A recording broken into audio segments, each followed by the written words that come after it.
We've got a panel discussion, and it's how to drive impact at at scale while speeding safely. I see two questions in that. The issue of impact at scale. What scale? How do you achieve it? And is it more than just delivering to achieve impact? How do you get impact at scale? And the second thing is speeding safely. Is that an inference that security as an impost on the velocity, or can you be both secure and implementing fast? I'm going to go to the panelists, and I'm going to start with you, Steve, because you said to me, it's all like feeding the chooks in doing this sort of stuff. So what do you mean when you say feeding the chooks? Look, I think scale and impact in large organizations is just an inevitably more is better thing. So historically, a lot of organizations, particularly I work in public sector organizations, tend to see proceeding slowly and carefully as a good way to behave. And we describe that as a procurement plus waterfall approach.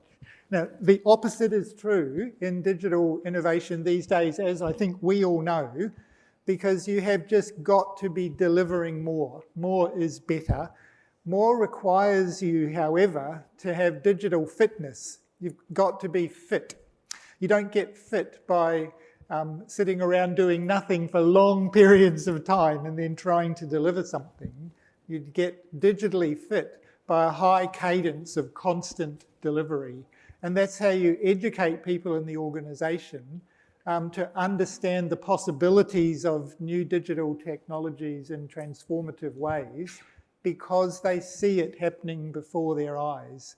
And I'll just finish with, I've been using this quote for a long time, but we all remember back in primary school that you learned in primary school that it's better to put $1 in your bank account every month than it is to put $12 in at the end of the year. Why is that?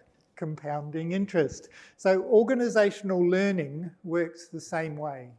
We have got to be in the game of delivering regular, high cadence doses of learning about what works and what doesn't work, what technologies can do, what they can't do.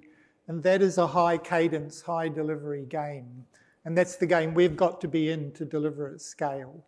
If you take too long, you're just not doing enough stuff. Vimar, you were talking to me about the importance of having a collective vision. And you were also saying speed is great, but actually make sure you've got the consensus with people before you begin that journey. And you talked about the importance of governance on that. Could you elaborate your thinking? Yeah, so look, when I see a hypothesis like this, there's a lot of moving parts in it. And, I work with a lot of organizations who are trying to do this and that and the other, and technology implementation over here and governance and scale. And it's like, just hang on, let's go back. If we unpack, when there's so many different fragments and so many different layers that are going on, let's get back to the beginning. What is the collective ambition? What is the capability of the organization? What is the desirability, the feasibility, and the viability of actually getting it done? And getting back to that beginning and getting unity across the team stops this fragmented, I'm doing this and you're doing that. And so a lot of times when I'm working with an organization who's siloed and people are working on this big vision, it's quite surprising when I come back and I go, let's stop. What are we doing? What are we doing? What are we doing? What are we doing? And when we put it all up, it's all different. Yeah. It's like, how are we ever going to get somewhere if we don't have a collective ambition and consensus across what we're doing? Because that really is the blueprint of the house. It's the architecture on which we build from. Okay. Linda, you were talking to me about, similar to Vane's of Finbar, operational parameters around which you're working. So you need to have that context before you get the thing. Can you elaborate your thinking in that? Sure. So myself and my team, what we do is from the MIT conversation this morning, that transformation 4, the wormhole. So what we do is radical transformation. So what we have to do is ignore everything you've currently got. And we spend a bit of time, not a lot, figuring out what's the single platform that's going to run your business and putting that platform together with modules and components out of industry, software as a service, managed service, and create a single digital platform. So that's how we start transformation. Then from there on, we move to very agile. So fail fast, agile, scaled agile, proof of concepts. We take the worst parts of the business where there's a burning platform. The part of the business doesn't care about, because then they don't fight you so hard. And that's what we put on first, onto the platform. And then we iterate, and we constantly bring new and more parts of the business onto the platform.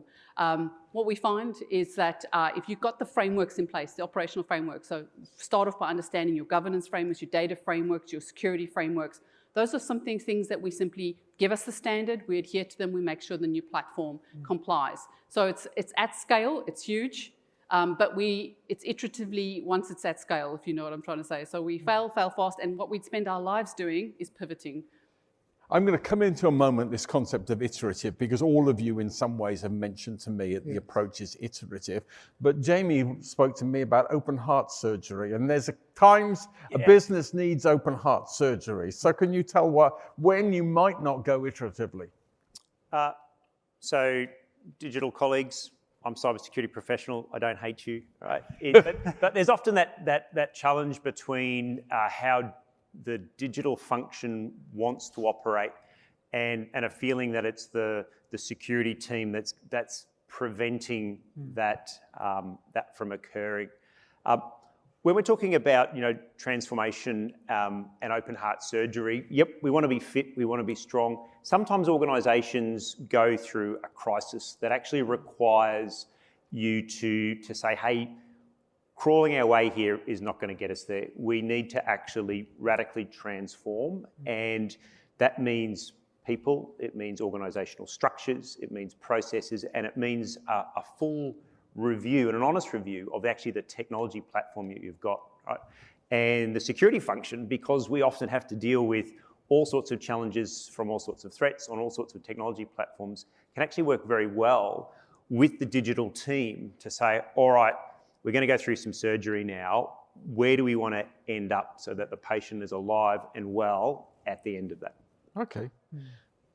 Steve, you were saying to me vehemently that you think the iterative way, going against conventional wisdom, perhaps in the adapt analyst space, that is, you should evolve something iteratively out into that sort of stuff.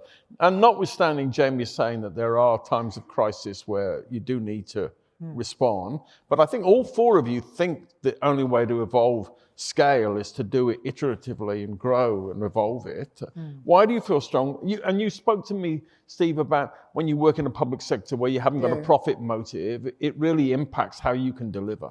Yes, like I'm not sure how many of you have seen Peter Wheel's frameworks, the grid and kind of this way and that way and the steps in the middle. That was what I was talking about, yeah. Yeah, the wormhole. The steps in the middle seem like a cop-out in a way, because you should be more ambitious than that. You should be more customer focused, in which case, you spend 3 years building your customer platform, or you should be more, production focused, and you spend 3 years laying out your fantastic factory. But in public sector, my experience has been in large scale organisations, particularly with a service delivery focus, where the constancy of leadership is not high, where there's not enough money, and there are too many challenges. You have got to find ways to deliver incrementally. But platforms are critical, and the phrase that I've been using for a long time, platform plus agile, you must start with a strategic platform that enables you to make incremental progress. And I like using the staircase metaphor because it's not about failing fast and falling back to the beginning and starting again. It's about building up steps and rises of a staircase on solid platform foundations so that you can find things that work and step up on them and go to the next thing. And that's how organisational learning occurs. That's how people learn what works, what feels good. It feels good to deliver things to a high cadence.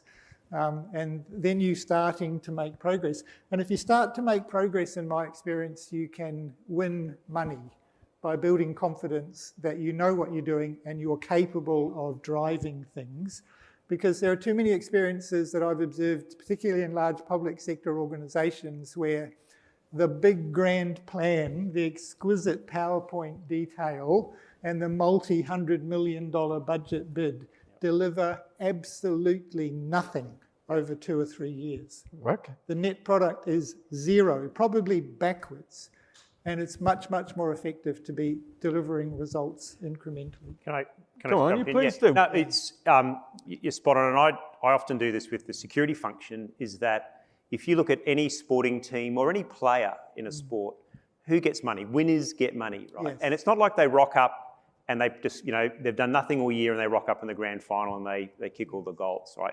It is continuous improvement, continual focus on small wins that deliver medium-sized wins, that deliver larger wins, and to overuse another sort of business one, it's that flywheel, right? You continue to build on success, and it means that a small setback doesn't stop the whole program, and you're not putting everything into that big bang, which for all I said about Hodgkinson, he actually doesn't get it. You've got to be able to deliver a small win each week, every week. That's what we have to do in security. We've got to be on our game each week, every week, and deliver a secure outcome for the organisation each day, every day. But every week I'm seeing what the team's doing to incrementally improve. And then we've got a conversation with management and with the executive and with the board around, this is where we went with X amount of money. Now, if we had a little bit more, we could go even further, we could go even faster, we could be even more successful, we could increase our reach and our presence and our support to the rest. I've got to feel, Linda, you're sort of almost quizzically shaking your head at some of the things that are being said here. Well, I agree. If you are degrees away from where you need to be, Right. you can make a car better. You can improve a house, but you cannot convert the donkey into a drone. So incremental improvement and iteration in the continuous process improvement space is perfectly fine. TQM, Deming, however old you are in the room. But the word up there is transformational. And so transformational means more than 1.0 gap between, so you've got an organization sitting at 2.0 with legacy systems and a lot of manual, and you need to survive in the industry, get to a 4.0 or pretty close to 4.0 organization, and now it's 5.0. That requires a transformational step. You cannot process improve your way from a donkey to a drone. It's just not possible. So from that perspective, you have to go through the wormhole. You have to create the platform over there. You have to move your business to there. Yes. Without, not move the business, that's the wrong way to say. You have to recreate your business over there in components. People is the huge challenge. Resistance to change, your current exec structure, it's a bloodbath, as I was saying to you earlier. It is not an easy thing to do. So if you're talking about transformational scaling at change, that is dramatically much more exciting, risky than what, the constant improvements every week and continual process improvement. So both have a place, but it depends on where your organization is and where they need to be. So I like the adapt EVR maturity model. You need to understand where you are and where you need to be. And if the gap's too big, transition's not going to get you there. You're going to need transformation. So I think we're saying the same thing, but Yes. And Finbar, you're hearing all this. So what's your look, there's multiple different types of innovation. So there's obviously incremental innovations, right? And that requires a type of process, and that's typically Horizon 1 innovations. Horizon 2, breakthrough and transformative innovation, requires different teams with different processes, and it takes a longer gestation time. So typically when I'm working with organizations, there is an appetite for what is a Horizon 1, Horizon 2, and Horizon 3 strategy for the business. And so that Horizon 3, whilst you're actually working on incremental innovations, which is keeping you relevant to the constant changes in the market, which is keeping you relevant and keeping your value there, you're also looking at those transformative and breakthrough innovations. But they aren't the same thing, and they require different processes and different teams. And if you take too long, you spend too much on the keeping you current, and it just eats away from you developing. Well, typically that's why with different teams and different processes. Yeah, but I said there's definitely a time element. Yeah. And how do you get the board to have that courage to now, cut the old economic weight because, and move to the new? Yeah, this is something I'm really passionate about, is that people think that, let's talk about creativity and innovation. Systematized innovation and systematized creativity should be used to de-risk things, not to be risky, okay? So when I talk through innovation to a board lens, I don't talk about innovation, I talk about risk. And so when I say to a board, tell me the top 3 companies that might disrupt you in the next 90 days. And when they can't answer me, I say, how are you making an informed decision about the future value of your business? Right? It's a very valid question. You can't just look, you see the, the Form 67 on ASIC, which says The future value of a company is not measured on past performance. That, in my view, should be the motto for every single business in this country, right? We should be 360 looking at backwards and forwards. So we should be looking at past performance, but more than just macro trends, it's how do those macro trends apply to our business in an incremental, in a transformative way.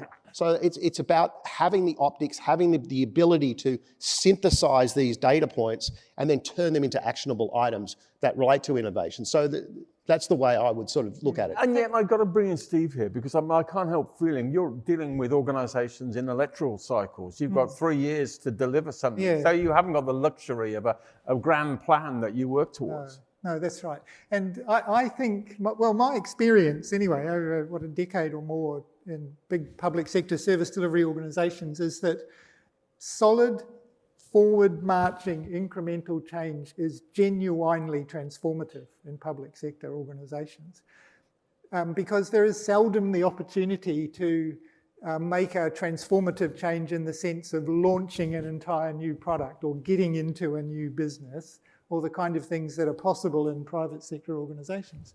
These organisations have to, nurses have to turn up on the ward, hospitals have to do their things, police cars have to be there with trained constables in them. So these things, now there's a lot of transformation that can happen to make those processes more efficient, to provide them with better information, to do more with less funding, etc. But those can all be tackled by high cadence digital innovation to bring new products and services and capabilities to the front line. And if you can't do that, you're not helping.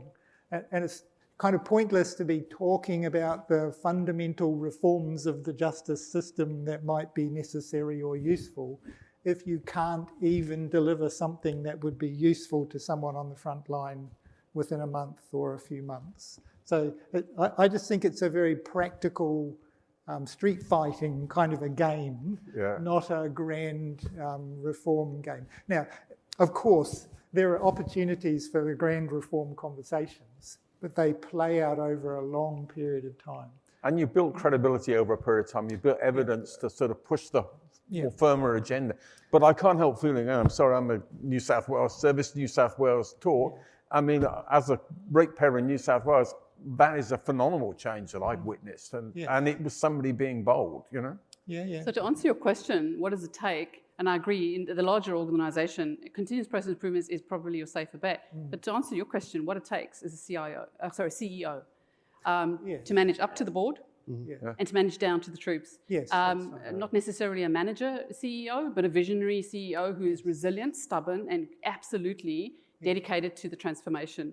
If you don't have one of those, I highly recommend you don't start. Yes. Yeah. Well, fire the CIO was the advice that you said to me. Which Yeah, well, that's a whole nother story. So, I mean, the challenge you've got with your current executive is that you're walking into an organisation and the baby they have just built is the baby you're saying, your CEO has said this is 2.0, he wants 4.0, whatever it is. So they are going to migrate to defending what they've built. CIOs, and I am a CIO of old, passionately will defend what I've built. So from that perspective, you do need fresh leadership. Yes. Or you need to segregate your new venture where the old business keeps running and you start building the new. Because I don't know about any of you, but I'm parochially defensive about everything that is mine and I will defend it to the death, right?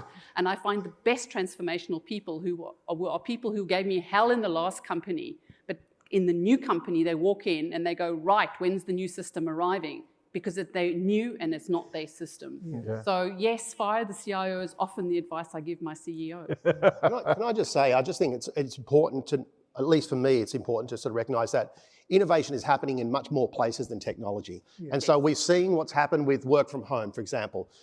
Human capability, not competency, not skill sets, not experience, to build T-shaped individuals where human capability standards, raising to the surface the capability of people, is another massive innovation that's going on right now. And so it's not just technology. So being aware that, you know, it's permeating everywhere. And so talking about driving transformation change at scale, sometimes that's sitting within the people of the organisation and knowing what processes you can do to pull that capability out of the people in the organisation. But to pull that thread on work from home, that was completely enabled by technology. Yeah. That wasn't available 15 years ago. And it was open heart surgery because of COVID lockdown. Well, it's interesting. There were organisations that had matured their capability to support remote working. Yeah. And then there were places like hospitals where, well, no one's allowed to work remotely. Everyone's got to come into the hospital to work. And so, hold on, no, only essential, nurses and doctors and cleaning staff in the hospital. So they had to go through that open heart surgery. They had to radically transform, and I would say in some ways catch up, right, to organisations that looked ahead and said, you know what we need to do? We either need to build this capacity, we need to have this capability, we need to tackle it, tackle this issue safely, securely, and at volume, right? Yes. We need to be able to support more of the workforce working wherever they want to, right, with whatever device that they've got, with the right protective controls around it. Yep. Okay, now I'm going to go to the second half of the conversation, is security and impost on speed and agility. And Steve got vehemently angry when I phrased this question to him. Your whole career was on the line with this sort of question, I felt, Steve. But tell me, you talked about it, we've got to have it as a risk conversation, and it's not about security being an handbrake. So the notion of high cadence delivery is an agile platform plus agile. Security by design is fundamental. So you cannot do things to a high cadence if you are kind of cobbling together the security settings on the fly or trying to bolt it on afterwards after it's gone into production. So the notion of security and speed are intertwined. In order to go fast, you must have security by design such that the templates are prescribed, the methods bolted into the design process, and then it's automated as it goes into production so that it cannot go into production unless it meets the security tests. So that is the only way that these things can work at speed. Okay, now I want to bring in Jamie here because you were sort of saying it's good engagement. How fast do you want to go? How deep and how wide do you want to go? It's a little bit like, I'm in service to the business, right? Not a servant, but I'm in service to the business. And what that means is if the digital team want to go down the ski slope at 1,000,000 miles an hour, right? Unfortunately, I'm often got the Red Cross and the rescue dog and the sled that's got to come down after you. So for me, it's around, let's just make sure you've got the capability to tackle the slope that you're going to go down so it can be done safely. We can all get down and have a nice mulled wine afterwards. Yeah. But if you're just going to launch yourself off, it's going to end in tears, right? It's going to end in tears for you. I've got to pick up some pieces. We'll probably see the CEO, in the news. Of course, Kelly from Optus, we all saw her on the telly, but we didn't see the developer who actually left the API open, right? So it's a matter of good, timely, reasonable engagement, and what I call the old McDonald methodology for engagement with the business, which is EIO: engage, inform, educate, influence, and operate. Right? You do those 5 things well with your security function, you'll get on like a house on fire. But a point you made to me, Jamie, was that often business people need help in articulating what they actually want, getting clarity of that sort of vision. Can you explain that thing? Yeah, I think it's one thing to project a North Star vision, right? But how you get there and the steps you want to take is often done quite dynamically. And I'm not invited into the executive coffee room for a chat around the strategy. This is what we're doing this month or in the next 6 months, or this is the 12-month plan or whatever it needs to be, right? And I salute and I take my orders from that. Again, I'm in service to the business, right? There. So helping the business understand the clarity of actually what is it you want to do. And I listened to the thing around, well, let's just take the whole transformation team and sort of put them into a hub and we'll let them, develop over there. It does, I'm probably going to feel a little bit queasy with that because I have seen it where it's, now we're ready to launch into this, right?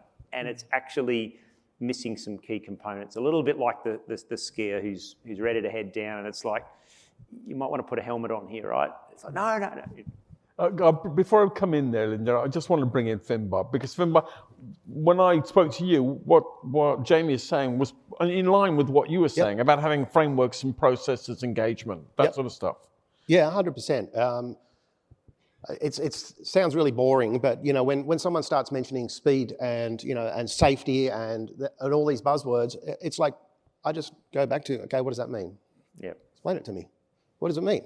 And it's quite surprising when they go, well, I don't know. And I'm like, well, let's figure that out, because then we can answer the question, can we proceed with speed and security? And so it's really quite fascinating. I'm a technologist. I've built companies. I've been CTO of companies, and I've moved into the innovation space with what I'm doing with Ginny. But what's fascinating to me is there's a lot of work in tactical innovation, doing innovation from the bottom up, with very little work in strategic from the top down. What is your enterprise innovations program? How does it work through the culture? Who are the people who are the culture leaders in the organization? What is the governance? How does the governance apply and allow innovation to flourish in the organization? They all seem to be things that just don't even exist. It's just like, well, we've got our innovation team over there, and it misses all the other innovation. 100%. And maybe sometimes deprives that of the oxygen or the funding that would actually put the organisation to a much better position. I'm going to bring in Linda, because partly you were challenged there by Jamie, but also... I've been very quiet. But also your analogy of the Mercedes and the Model T Ford. So the question I have is, are you ready to leap off a cliff without a parachute and or a helmet? No bloody idiot would. No. So the question is, I have, if you're in digital transformation, is how successful are you? Right, I'm just survived my fourth. So clearly I'm used to wearing a helmet. I'm a software quality engineer, a software developer, project manager. This is what I do for a living. Believe me, I'm not going down that hill without a helmet. But the reality is, if you've learned how to do it at speed and do radical transformation and be successful at it, it's very safe to do so. And I do not believe in putting platforms together with no governance, no frameworks. And in the new 4.0 space, it's about accreditation. It's about you and all my supply chain telling me how you accredited, how are you going to subscribe to the security protocols, what are your penetration tests, whatever they happen to be. Show me the certifications that you've done what you need to do. There's no way we're going to head off down that path without everybody in that entire chain linked arm in arm, especially on security. But the point I did want to make around is a lot of you are driving Model T Fords that were designed and built by me in the 80s in COBOL and other lovely, you want to drive down the freeway at 100 miles an hour in a Model T Ford. To be quite honest, I would much rather be in my BMW i3 electric car. It is far, far safer. It stops me doing stupid things. It's got airbags. It's got all those sorts of things. So from that perspective, speed with new technology is so much better than speed with 1,000 Model Ts in your back end office called legacy systems. So a different risk profile, 100% a different risk profile. I can transfer data out of the organization, structured, packed together, faster than you can say Bucks Fizz. Out of the old systems, you'd be hard-pressed to even find the data. So there's a different risk profile, different security issues, but far, far safer if you know what you're doing. Yep. Okay. And you're surrounded by a range of standards that you're mandated to comply to before you go on the road. Correct. And in large organizations with a whole bunch of legacy and old systems, well, what that means is mission critical system that's doing the core business. Yes. Thing making the money, or keeping the patient alive. Then new systems are just fundamentally safer, assuming they're well engineered. Correct. So the rate at which you can deliver new systems is a form of safety, in my view, because you've got to up your cadence of replacing your old environment with net new digital systems that are secure by design. And that's why cadence is so critical.